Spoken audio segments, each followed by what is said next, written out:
राजनीतिक गलियारों से आई बहुत ही दुखद खबर। बिहार की सियासत के भीष्म पितामह शरद यादव नहीं रहे। गुरुवार की देर रात 75 साल की आयु में गुरुग्राम के फोर्टिस अस्पताल में उनका निधन हो गया। शरद यादव की बेटी सुभाषिनी यादव ने उनके निधन की सूचना ट्वीट के जरिए दी। उनके निधन की सूचना मिलते ही बिहार समेत पूरे देश के राजनीतिक हलके में भारी शोक की लहर फैल गई।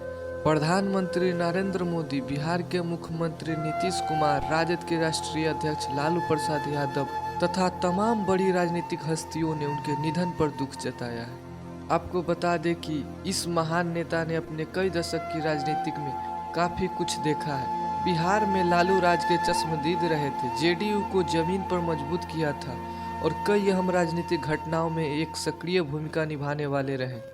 शरद यादव की निजी जिंदगी की बात करें तो उनका जन्म 1947 के मध्य प्रदेश के होशंगाबाद के एक गांव में हुआ था।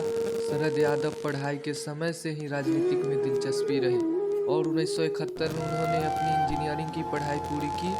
डॉक्टर राम मनोहर लोहिया के विचारों से प्रेरित होकर सक्रिय युवा नेता के तौर पर शरद यादव ने कई आंदोलन में हिस्सा लिया और मीसा के तहत 1969 से 70, 1972 और 1975 में हिरासत में लिए गए।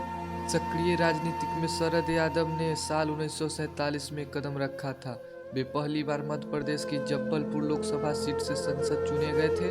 वो जेपी आंदोलन के समय था और वह हल्दर किसान के रूप में जेपी द्वारा चुने गए पहले उम्मीदवार थे।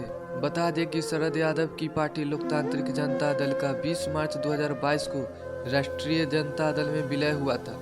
उनके इस कदम को उनके सहयोगियों ने पुनर्वास के प्रयास के रूप में देखा जा रहा था, क्योंकि जनता दल युवा नेता और बिहार के मुख्यमंत्री नीतीश कुमार से अलग होने के बाद उन्होंने अपनी पार्टी बनाई थी, लेकिन उसका प्रदर्शन बहुत अच्छा नहीं रहा। उन्होंने 2019 का लोकसभा चुनाव आरजेडी के टिकट पर लड़ा था। वहीं उनकी बेटी ने 2020 का बिहार विधानसभा चुनाव कांग्रेस उम्मीदवार के रूप में लड़ा था। उस समय कांग्रेस राजद नीति गठबंधन में शामिल थी। आपको बता दें कि शरद यादव 3 बार राज्यसभा के सदस्य रहे थे, वहीं वे 7 बार लोकसभा के लिए चुने गए थे। बिहार के सत्तारूढ़ जनता दल यूनाइटेड के संस्थापक सदस्य रहे। शरद यादव ने मुख्यमंत्री नीतीश कुमार द्वारा महागठबंधन को समाप्त करने और बीजेपी के साथ हाथ मिलाने के बाद उनका साथ और पार्टी छोड़ दी थी। उनके परिवार में उनकी पत्नी, एक बेटी और एक बेटा है।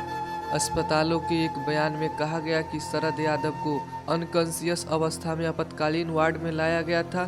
सर्वोत्तम प्रयासों के बावजूद उनकी जानों को नहीं बचाया जा सका और रात 10:19 में मृत्यु घोषित कर दिया गया।